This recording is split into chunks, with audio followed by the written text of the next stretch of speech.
Og så til en anden del af præcis den samme historie, nemlig Island. I Island forkastede befolkningen den tilbagebetalingsplan i søndags, som politikerne ellers havde vedtaget. Det var sørme anden gang, at de stedige islændinge sagde nej til en aftale om at betale omkring 30 milliarder kroner tilbage til Storbritannien og Holland, som jo havde dækket deres statsborgers indskud i de islandske banker, der krakkede i 2008. Og her torsdag overlevede regeringen med sølle 2 stemmer så en mistillidsafstemning. Det kører jo simpelthen på Island for tiden. Det er 3 år siden det økonomiske system brød sammen deroppe. Hvorfor bliver den overhovedet sendt til folkeafstemning, den her aftale?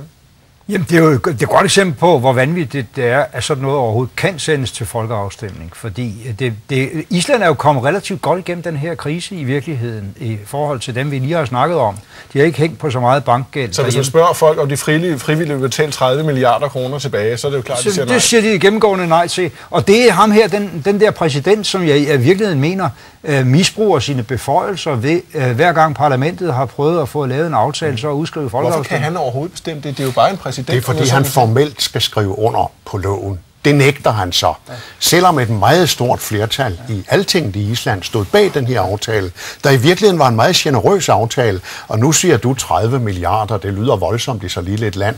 Det viser sig jo, at langt de fleste af de penge kommer fra at sælge de aktiver, der var i de krakkede banker. Så det er beskedent, og de får 30 års tilbagebetaling. Men han nægter at skrive under, og så går han ud og siger, at vi er slet ikke forpligtet af det her. Men du siger, at de har klaret sig godt igennem krisen. Det er det indtryk, man får. Den islandske stat har ikke forgældet sig så umådeholdent som for eksempel den portugisiske og den græske stat for at redde banker, eller den irske stat.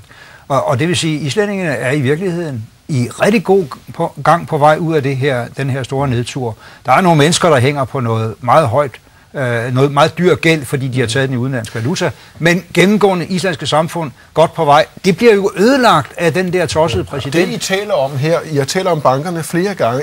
Alle de her tiltag handler vel grundlæggende om at redde bankerne, gør det? Ej, ikke helt. Altså, du kan sige, når man prøver at hjælpe gældsatte lande, så er det selvfølgelig for, at hele banksystemet ikke skal krakelere.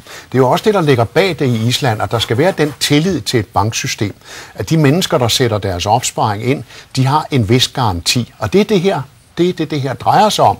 Og selvfølgelig skal Island dække de her penge. De kom jo galt afsted ved, at deres tidligere nationalbankdirektør gik ud og sagde i et festligt øjeblik, vi skal nok dække islændingenes, men ikke alle de andre lande. Og i dag spørger man jo ude i verden, jamen, kan man overhovedet regne med aftaler med Island? Og det bringer os naturligt over til nogle andre forhandlinger, der foregår netop nu med Island, nemlig om optagelse i den europæiske union. Og hvis man tror på, at det økonomiske politiske kaos i Island overhovedet påvirker den proces, så tager man grueligt fejl.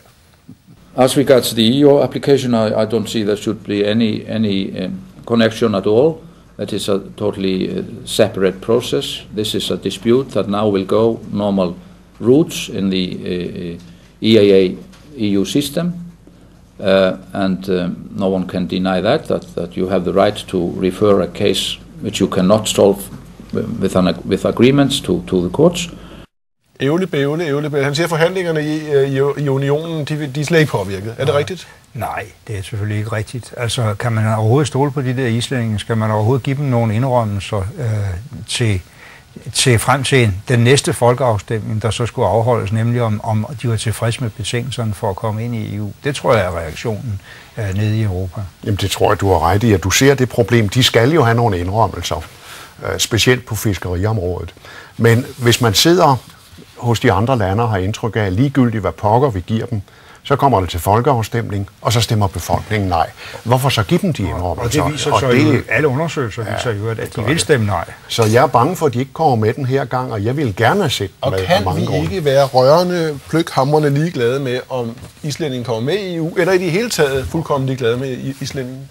Det er jo mere følelsesbetonet. Det er ikke sådan, at de der 300.000 mennesker afgør europæiske økonomis fremtid, men vi vil selvfølgelig gerne alle sammen hernede have samlet Norden, om ikke andet så i EU. Det er ikke kun følelsesbetonet.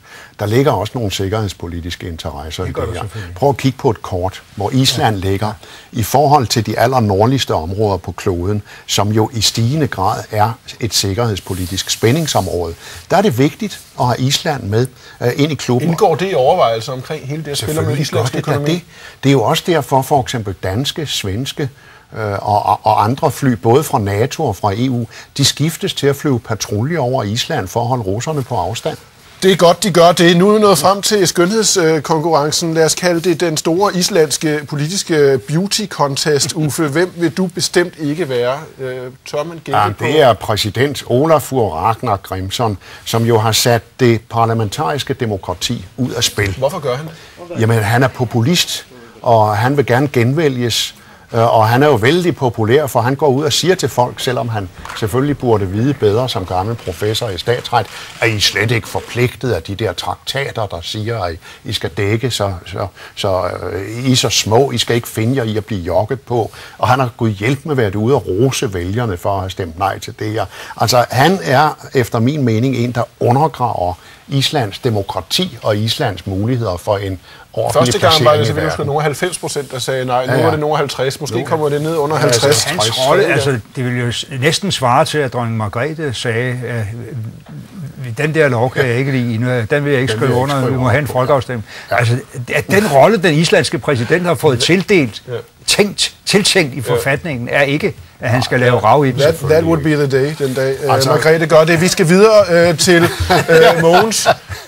Hvem vil du gerne være, hvis du var islænding?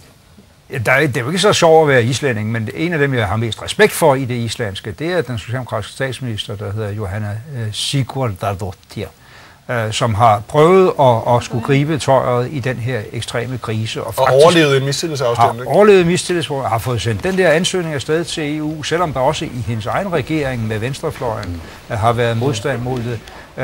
Hun gør alt det rigtige, men man må jo sige, at hun har brug for al mulig moralstøtte, så derfor vil jeg gerne anmelde hende som en af de gode, men hvor meget held hun får med sig. Godt.